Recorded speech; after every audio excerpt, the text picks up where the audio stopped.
Today, we're diving into a story that's tough to hear. Yeah. You know, it's the survival story of Mary Vincent. Yeah, and it's not just about the brutality of the crime. It's also, it also shows how strong someone can be and how broken the system can be, when it's supposed to protect people who are vulnerable. Mary's story, like, it makes you really think about some things. Yeah. It all started in 1978 in California. Mary was 15, and she'd run away from home. She was trying to get to her grandfather in L.A. She ended up at this place called Hitchhiker's Corner in Berkeley. Back then, hitchhiking, it was common, even if it was risky. I mean, even that name, Hitchhiker's Corner, it says a lot, right? About that time. It's like everyone just sort of accepted the danger, and it was just, the place to be if you were vulnerable. Well, if you were looking for vulnerable people. And that's where she met Lawrence Singleton. He offered her a ride in his van, and he refused to give anyone else a ride, even though they were going south, too. Some people even tried to warn Mary they could tell something wasn't right. Those red flags, those gut feelings, people need to listen to them. But Mary, she was young and she was desperate. She just didn't see them. It's tragic, but it happens so often. In the van, Singleton, he acted like this harmless older man. He even said he had a daughter Mary's age. I mean, that was just him trying to trick her, don't you think? Of course, predators, they try to make you feel safe. They use like what you have in common and how young and trusting you are to get what they want. Yeah, and as they drove, Singleton, he started acting really strange. He touched her neck after she sneezed, and then later, she woke up and they were going east, towards Nevada. They weren't going south to L.A. See, that's them pushing the limits little by little. They're testing to see how far they can go. Mary, she panicked.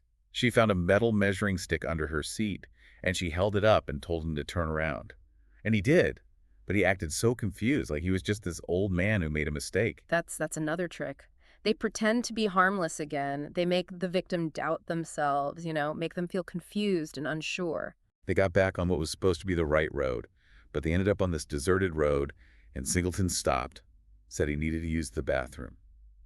Mary got out to stretch, but she was so uneasy. She thought about running, but then she noticed her shoelaces were untied. It's crazy how those little things, like those shoelaces, show how quickly things can change. A random moment can change everything. And it did. As Mary bent down, Singleton hit her from behind with a sledgehammer. It was brutal, so strong, he wanted to make sure she couldn't fight back. That violence is shocking, but it has a purpose for them. It's about power, control, and making the victim, less than human. When Mary woke up, that's when the real nightmare started. Singleton, he raped her over and over that night. He made her drink alcohol, and he ignored her screaming, begging him to just kill her and make it stop. So many survivors, they say that they wanted to die. It shows how much pain and suffering they're going through, both, physical and emotional. And then the violence, it got so much worse. He dragged her out of the van, all beaten up, and threw her onto that empty road. And she begged him to let her go. And what he said back to her was just awful. He said, "You want to be set free? I'll set you free." That's where it just gets terrifying. I mean, it's just so calculated, so cruel, you can barely wrap your head around it. Singleton went back to the van and came back with a small axe. He just swung it down on Mary's left arm and cut it off right below the elbow in one swing. To do something like that, you have to be so detached. It's sickening. It's like pure evil, like something most of us can't even imagine. Mary was in unbelievable pain, but she was still conscious. Then he grabbed her right arm and swung the axe 3 times before he finally cut it off too. The fact that he did it over and over so methodically makes it so much worse. This wasn't some crime of passion. It was planned. It was brutal. It was just evil. And this is maybe the most horrifying part. Mary said she saw her arm, her right arm, still stuck to him as he tried to throw it away. That image, it just shows how savage it was, how little he cared about her, about anyone. And the trauma he caused Mary, it's just unimaginable. Then he threw Mary off this 30-foot cliff, and he climbed down and shoved her into a concrete pipe. He just left her there to die. It's hard to even understand how someone could be that cruel. Yeah, just leaving her there alone, bleeding in that pipe, it shows he didn't feel anything, No guilt, no remorse, like her life meant nothing to him. But Mary, she didn't die. This is where her story, it goes from this awful horror to something, amazing. Mary surviving. It shows how strong people can be, how resourceful. She said later that she heard this voice telling her to stay awake, that she had to stop him from hurting anyone else, so she packed mud into her wounds to stop the bleeding, and then she started climbing back up that cliff. 30 feet with no arms. It's unbelievable. Imagine the strength, the willpower it took just to escape that nightmare. It's almost superhuman. She followed the sound of traffic for miles until she reached a road. A red convertible drove by, but it didn't stop. But then, this couple, they were on their honeymoon, they saw her and rushed her to get help. That red convertible, it's like it represents how people can be sometimes. Afraid to get involved, even when someone is clearly suffering. But that couple, they show the good side of people too, that willingness to help. Mary was airlifted to the hospital. She had lost almost half her blood. She had to have muscle grafts, and they fitted her with prosthetic arms with hooks. It was a long and painful recovery. But the physical recovery, it's only part of it, Yeah. It's trauma, the mental scars, those are so deep they can take a lifetime to heal. While she was recovering, the police were investigating. One of Mary's arms was found. It had washed up near the Golden Gate Bridge, over 100 miles from where she was attacked. The investigators, they used forensic hypnosis to help her remember what happened. It's controversial, but in this case, it helped. Forensic hypnosis, it shows how far investigators have to go sometimes to find the truth, especially when the victim has gone through something so traumatic it can be hard to remember. Because of what Mary described, they were able to make a really good sketch of Singleton. And then his own neighbor recognized him from the sketch, and they arrested Singleton just 2 weeks after he attacked Mary. It's so strange, isn't it, that the person who helped catch him was his neighbor. It just shows that, these monsters, they can be anyone. They live among us, and you might not even know it. Singleton, of course, he denied everything. He made up this crazy story about other hitchhikers and said the sex was consensual. Denial, trying to shift the blame, that's what they do. They won't admit what they did. They cling to this made-up reality to protect themselves. But they had so much evidence against him. They found Mary's cigarettes in his house, along with pieces of her clothes that had been burned. He'd cleaned his van, really thoroughly, trying to get rid of the evidence. And get this, just a few days after the attack, Singleton tried to kill himself. The suicide attempt, it might not mean he's guilty, but it could mean his conscience was getting to him, Like he couldn't live with what he had done. The trial started in March 1979. Can you imagine? Mary had to face Singleton in court and tell the whole story with him right there. And after she testified, as she walked past him, he said something truly awful. He said, "If it's the last thing I do, I will finish the job." That threat right there in the courtroom, it just shows how arrogant he was, that he had zero remorse. He wanted to control Mary, to terrify her, even when he was the one on trial. The jury found him guilty of everything: kidnapping, mutilation, attempted murder, rape, sodomy, and forced oral copulation. You'd think with all that he would have been locked up for life, wouldn't you? And this is where you see how messed up the justice system can be. What he got, it shows how bad the laws were back then and how biased things were, how they protected the criminals sometimes instead of the victims. Singleton got 14 years. That was the maximum sentence in California at the time for his crimes. 14 years, it's a joke. It makes you question the whole system. It makes you think about how much society values victims, how they hold criminals accountable or don't. So Singleton went to San Quentin. And Mary, she started trying to rebuild her life. But then, on her wedding day, she got this awful news. Imagine getting that news on your wedding day. It's just cruel. It shows how trauma can follow you, It can come back and hurt you when you least expect it. They were letting Singleton out early. He'd only served 8 years because he was good in prison, and the prison was overcrowded. Letting him out early, that's the system failing again. They cared more about making space in the prison than about keeping people safe. Yeah, they said he had been working in prison, doing some programs, and that's why they cut his sentence short. Work programs, they're supposed to help, but for violent criminals, you have to wonder, do they actually work? Or is it just a way to get them out of prison without actually dealing with why they're violent in the first place? And what's even worse is that before they let him out, they evaluated him and said he was still a high risk to other people. They knew he was dangerous, and they let him out anyway. That's the system failing, plain and simple. They didn't care about the safety of other people. They just wanted to get him out of their hair. When he got out, no one in California wanted him. Anywhere he tried to live, people protested. He ended up having to live in a trailer on the grounds of San Quentin for a whole year. People were angry, and I get it, but it's a tough situation, right?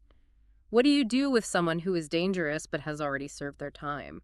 How do you balance keeping people safe with giving someone a chance to change? It's hard.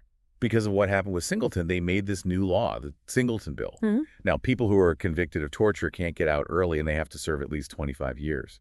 Yeah. But they couldn't use that law on Singleton. They named a lot after him, but he didn't even have to follow it. It's typical, isn't it? The system reacts after something bad happens instead of preventing it in the first place. Singleton ended up moving back to Florida. He was basically homeless, moving from town to town.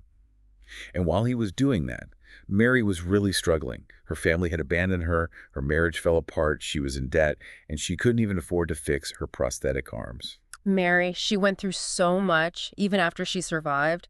It just shows how lasting the effects of trauma are, how they can impact your whole life. And then, can you believe this?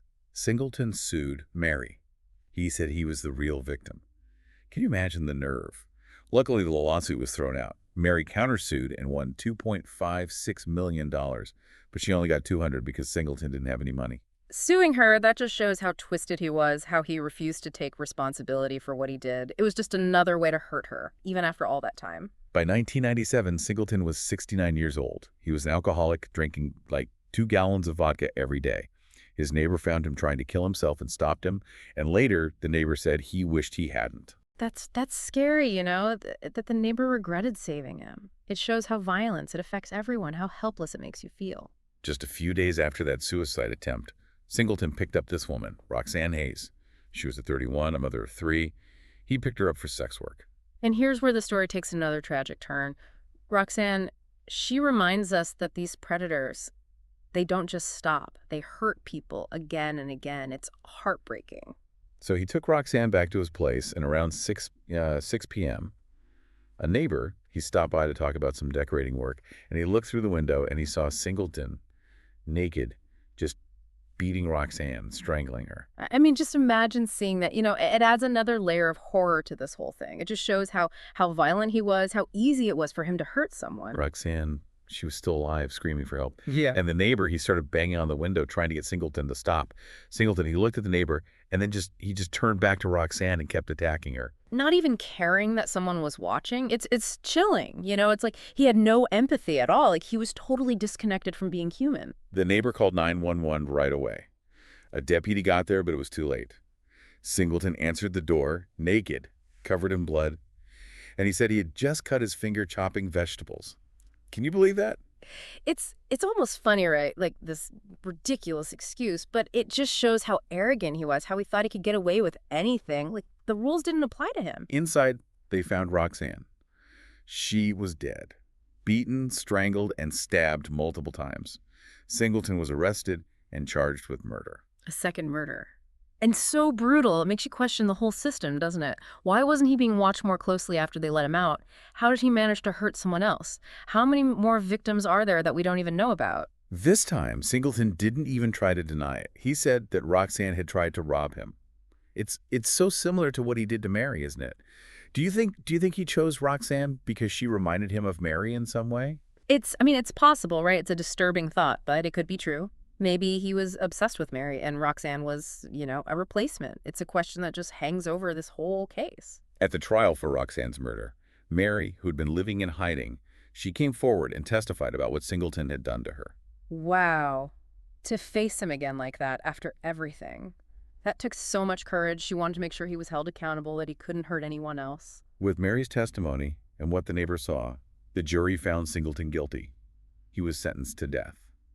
He died in prison from cancer in 2001 before they could execute him. It's good that he's gone, but it doesn't erase what he did, you know, the pain he caused, the damage.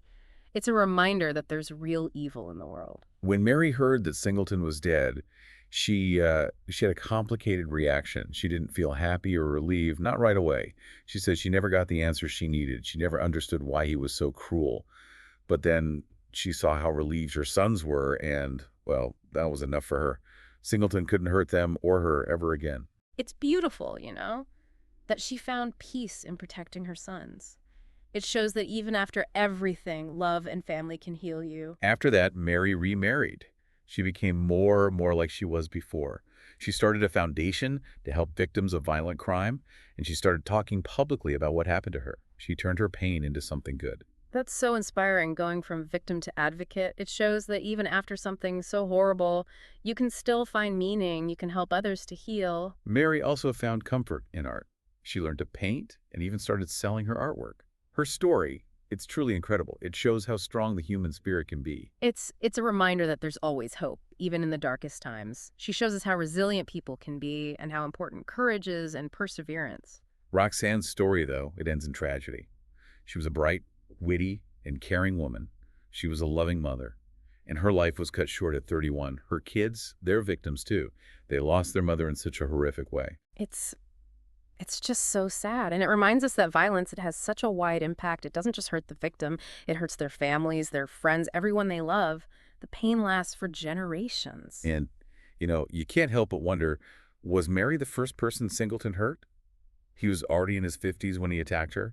He traveled a lot for work, so he had a lot of chances to hurt other people without getting caught. I mean, who knows what else he did? It's scary to think about, right? That these predators, they can be anyone, and we might not even know it. It makes you want to be more careful, to trust your gut, and to speak up if something seems wrong. This deep dive, it's taken us to some dark places, hasn't it? We see the worst of humanity, the trauma it can cause, and how the system can fail. But there's hope too. Mary, she showed us that. Yeah, I mean, we've seen real cruelty, but we've also seen how strong people can be, how much they can overcome. Mary's story, and Roxanne's too, they remind us that life is precious, that we need to be kind and to look out for each other, and that we need to fight for a safer world. Well, thank you for joining us on this journey. It's been heavy, I know. If you'd like to learn more about Mary and the work she does, I encourage you to look her up. She's an inspiration, a testament to the human spirit, and a reminder that even in the face of evil, good can still prevail.